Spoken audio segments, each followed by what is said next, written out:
कृष्णाय वासुदेवाय हरे परमात्मने प्रणतक्लेशनाशाय गोविंदाय नमो नमः। श्री राधे मेरी स्वामिनी मेरा देखो दास जन्म जन्म मोहि दीजियो श्री वृंदावन वास। बोल वृंदावन बिहारी लाल की जय। श्री सूजी महाराज कहते हैं कि ऋषिवरों, आत्मदेव ब्राह्मण नित्य भगवान की कथा श्रवण करता है। भगवान की कथा श्रवण करना, भगवान की पूजा पाठ करना उसका नित्य नियम था। दोनों पुत्रों का लालन पालन बड़े प्रेम भाव से करने लगा। आत्मदेव ब्राह्मण ने दोनों पुत्रों को एक साथ पाला पोसा, जिनमें से गोकर्ण तो बड़ा ही दयालु धर्मात्मा था। इधर धुंधकारी बहुत बड़ा पापी हुआ। धुंधकारी ने गलत रास्ते चुन लिए। गोकर्ण धुंधकारी के इन सभी कर्मों को जानता था।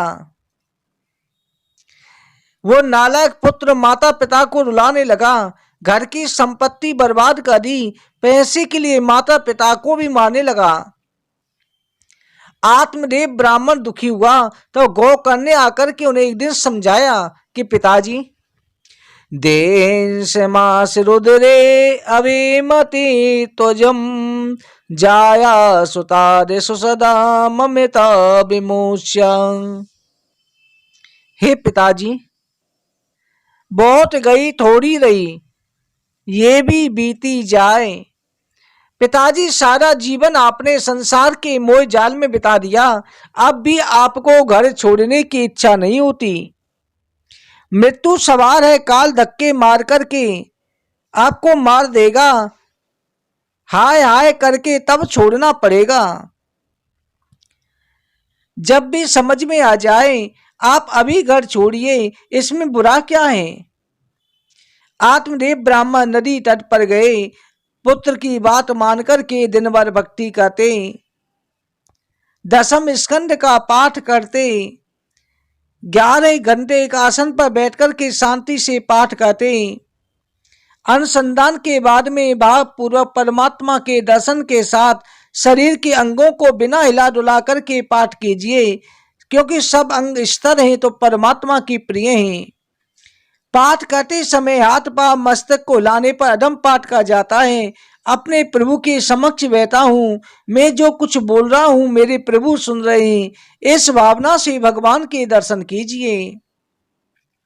आप जब भी पाठ करें शांति से पाठ कीजिए। आत्मदेव सुबह से पाठ प्रारंभ करते हैं, संध्या के समय पूरा होता है। सारा दिन संसार भूल जाते हैं, भगवान में तन्मय हो जाते हैं, कंद मूल फल खाते हैं। ऐसे कई वर्षों तक आत्मदेव भक्ति करते रहे। उनका मन धीरे धीरे निर्मल हो गया। जब मन निर्मल हो जाता है तब परमात्मा के दर्शन की तीव्र इच्छा जागृत होती है। मन मलिन है तो इसमें संसार रम जाता है। मन अति निर्मल होता है तब प्रभु के दर्शन की भावना जागती है। संसार का बहुत अनुभव किया और इस संसार में नहीं रहना है। एक दिन दशम स्कंद का पाठ पूर्ण हुआ, परमात्मा प्रकट हुए। आत्मदेव को द्वारका नाथ के दर्शन हुए। आत्मदेव बारंबार दर्शन कर रहा है, मन से कहता है प्रभु मुझे अब आपके चरणों में आना है। परमात्मा को दया आ गई, प्रभु आत्मदेव को उठाते हैं, उस जीव को अपना लेते हैं, हृदय से लगा लेते हैं। आत्मा परमात्मा का मिलन हुआ। जो भगवान के आश्रम में जाता है वो भगवान का होता है। आत्मदेव कृतार्थ हुए। इस ओर धुंधकारी वेश्या को घर ले आया। गोकर्ण ने सोचा कुसंग से मेरा जीवन पाप में हो जाएगा, उसने घर त्याग दिया। गोकर्ण जी यात्रा करने चले गए। धुंधकारी चोरी करने लगा, पाप से पैसा लाता, वेश्या को प्रसन्न करता रहता। जो पाप करके सुख भोगते हैं वो सब धुंधकारी के समान हैं। एक बार लोभ से विवश होकर के धुंधकारी राजमहल में चोरी करने को गया। रानी के आभूषण उठाकर के ले आया, वेश्याओं को दे दिए। वेश्याओं ने सोचा कि राजा का धन है, हमें भी सजा होगी, क्यों ना हम धुंधकारी को मार डालें, सभी आभूषण ले लें, इसमें क्या बुरा है। स्वाति वेश्या क्या नहीं करती, मधुर वाणी का व्यवहार करती है, उसके हृदय में पैनी छुरी होती है। हमारे शास्त्रों में वर्णन है स्त्री हृदय की कोमल होती है, परंतु कुसंग होने पर वह हृदय वज्र के समान कठोर हो जाता है। ये वेश्याएं लोभ से धुंधकारी को मारने के लिए तैयार हो गई। इसलिए भाइयों ध्यान रखो, अपनी पत्नी के प्रति प्रेम रखो, पर नारी से दूरी बनाए रखो। पर नारी विष की छुरी, पर धन धून समान, पराई स्त्री को पराये धन को विष की तरह समझो। धुंधकारी के हाथों में पैरों में गले में रस्सियां बांध दी। धुंधकारी जल्दी मरता ही नहीं है, धुंधकारी बलवान है। आप सब वैष्णव हैं, अपने स्वरूप को मत भूलिए। सोचिए, मैं श्री कृष्ण का दास हूं, परमात्मा का अंश हूं, मैं किसी का विषय दास नहीं हूं, किसी का गुलाम नहीं हूं। संसार के सुख भोगते हुए सावधान रहिए।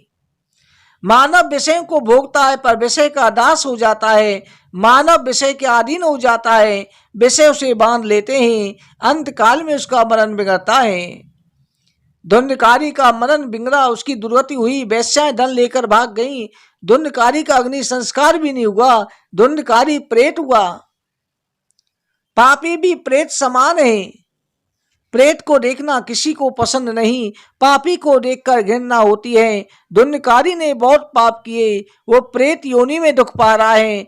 प्रेत को प्यास लगती है, पानी दिखाई पड़ता है पर पानी पी नहीं सकता। प्रेत योनि में बहुत दुख है, अनेक वर्षों तक धुंधकारी ने प्रेत योनि में दुख भोगा। इस ओर गोकर्ण यात्रा करते करते गया जी पहुंचे। गया जी में भगवान नारायण के चरणों में पिंडदान होता है। गया जी में परमात्मा के चरणों में पितरों का नाम लेकर पिंडदान करने पर पितरों को सदगति मिलती है। गोकर्ण जी वहां पहुंचे, उन्होंने सुना कि मेरे भाई की मृत्यु हुई है।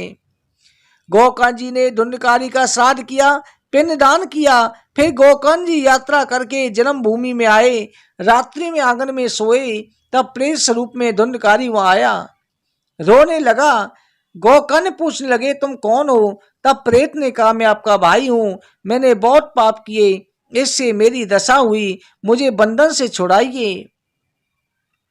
गोकर्ण ने कहा, तुम्हारे लिए मैंने गया जी में श्राद्ध किया, फिर भी तुम प्रेत योनि से मुक्त क्यों नहीं हुए? तब धुंधकारी ने कहा, मैं बड़ा पापी हूं, एक बार नहीं अनेक बार श्राद्ध करने पर भी मेरा उद्धार नहीं होगा, कोई अन्य उपाय कीजिए। गोकर्ण को आश्चर्य हुआ, उन्होंने कहा, मैं सूर्य नारायण से पूछूंगा।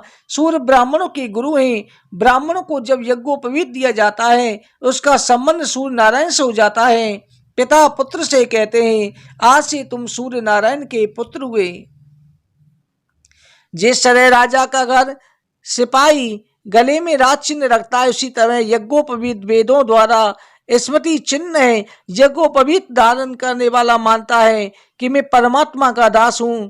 कई लोग मानते हैं कि यज्ञोपवीत चाबी लटकाने के लिए बहुत अच्छा है, पर यज्ञोपवीत चाबी लटकाने के लिए नहीं है।